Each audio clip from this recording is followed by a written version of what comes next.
Hey everybody, FLEA Collector here, just with a quick mail day video. It's Sunday, June 2nd, and just wanted to show off a couple items that I picked up in the mail over the weekend, as well as some flea market finds. Buddy and I went to a local monthly flea market and found some absolute treasures that I couldn't live without, so I picked them up, and anyway, just wanted to share them with you. Here we go. All right, so our first item in my last video, or last mail day video, I had mentioned that I started to look for items for the Dave Kingman Basic Registry set. And so I had another one come in the mail today. This is a 1974 Topps Dave Kingman in a near mint 8, number 610. So the back of it, you can see it's a little bit off center, top to bottom, a little bit left to right. Well, yeah. But all in all, again, I'm looking for kind of a +1, at least my starting point for the registry set. So any of the 70s, I'll look for at least an 8 or higher, and anything in the 80s, probably look for a 9 or higher. Just depends. There's no value here, so I'm not really thinking it other than just having a decent quality card and a nice slab for the registry set. And the other one is his rookie card, which is a 1972 Topps. Again, in a near mint 8. So centering on this one was pretty solid, I felt. If it was off at all, maybe just a smidge left-right, but not really. But maybe a little top to bottom. But all in all, good-looking card. Nice clean back on it. So anyway, those are the two items that came in the mail. So officially his rookie card is a Giant. Try to get that up there. And so, turning to the flea market finds, apologize for the finger in the video, picked up some unopened wax, some 1987 Topps, 89 FLEA, and some 89 Donruss. So obviously in the 87 Topps, I'm looking for, McGuire. It's not non-Olympic card, but Barry Bonds, rookie.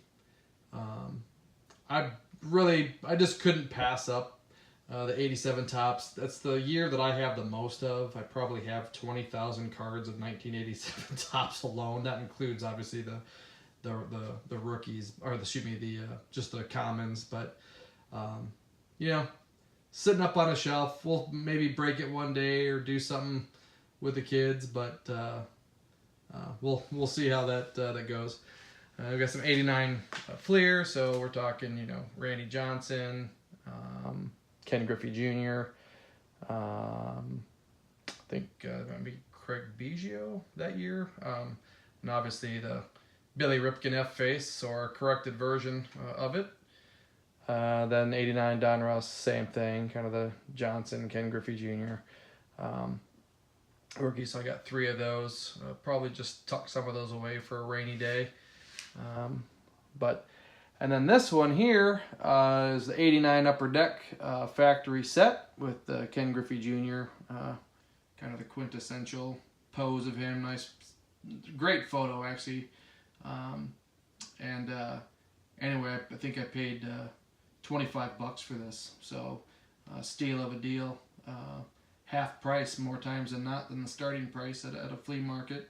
I actually had another one I found at the flea market, but it was unsealed, and they were asking for $50 and not really willing to even negotiate. So, in any case, those were some of the unopened boxes or sets, and then kind of found a little mother load of unopened packs, so bought a whole bunch of those.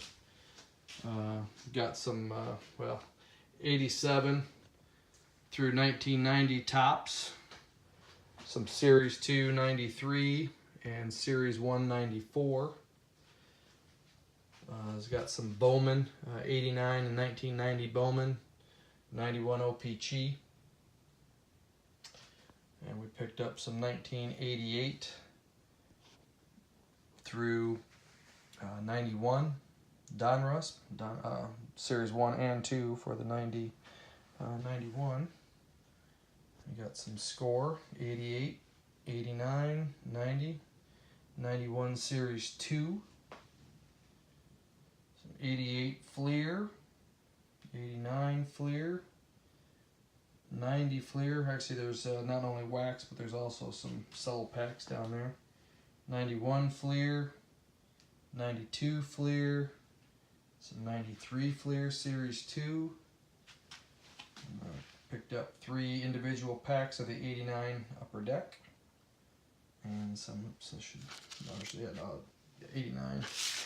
89 should be there in that column. Sorry, OCD. 89 Upper Deck, 90 Upper Deck, then some Series 1 and 2 of 91 Leaf, and some 93 Leaf Series 1. Then there were some later years I picked up, 97 FLEA, 2007 Baseball Updates and Highlights, 2000 Upper Deck Series 2, first edition of 2008 Upper Deck, and then the update 2008 version of the Upper Deck. Then just basic 2008 Upper Deck Series 1, some 2000 Upper Deck. Actually, I don't even know what these are. I haven't had a chance. I wasn't familiar with that pack. And then 2008, just your basic top Series 2. 2010, apologize for the glare here, 2010 Series 1 Upper Deck, and then 2000, what is this, 2012? Yeah, 2012 Bowman Platinum. So anyway, for the most part, there's about 3 of each pack. A few I had more of.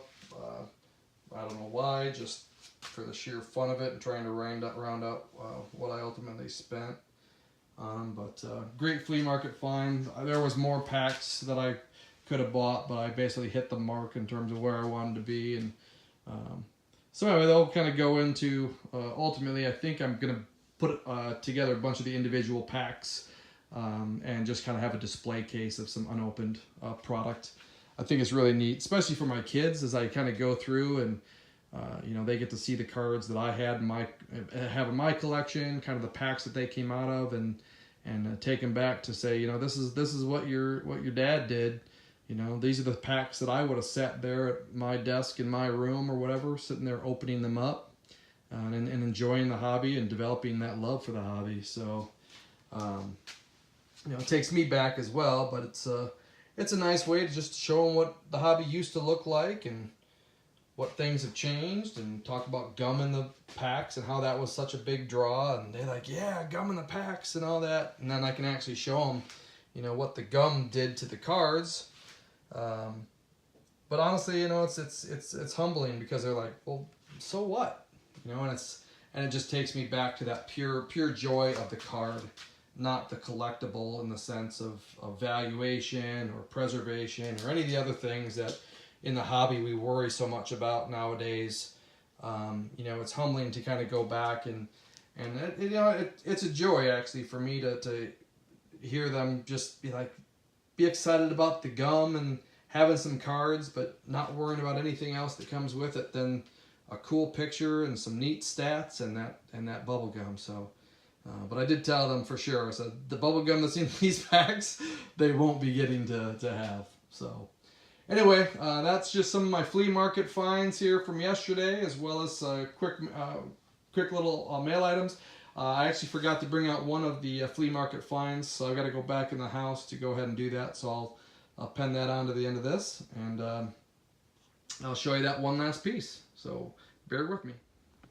All right, well, here I am back in the house for that additional and last flea market find. This is a set of Russian dolls that are Cubs themed. which I thought was absolutely fantastic. It's a five stack, and obviously just like in those Russian dolls, they stack in with one another, and hand painted. As a boy and his dad were sitting there kind of off in an area that wasn't very crowded by vendors or people for that matter, and he actually had some baseball cards and t-shirts and things, and this was sitting on there. And anyway, I asked him how much, and you know, being the kid, it was the kid's stand. His dad was just there helping him run everything. He didn't have prices marked or anything, so we negotiated just a smidge, and so then I paid him, paid him probably more than what I ideally wanted to pay, but just to help out his cause. He actually had a stack of Ken Griffey Jr. rookies, but unfortunately he was asking way too much for them, even in the raw form. However, they were pretty good condition. But so I wasn't able to work out a deal on the Ken Griffey Juniors, but I did find these bad boys. Turn them around. It's got different Cubs players' names on there. Little Corey Patterson, Derek Lee, Ramos Ramirez, Nomar Garciaparra, and then this is just the inside piece. So I actually brought that back for my daughter, because when my wife and I had been on vacation, we picked up something similar from a different country, and brought them back. So now she's got a little Cubs things, and we can add that to her little space out in the Cub house. So anyway, thanks for watching, and God bless.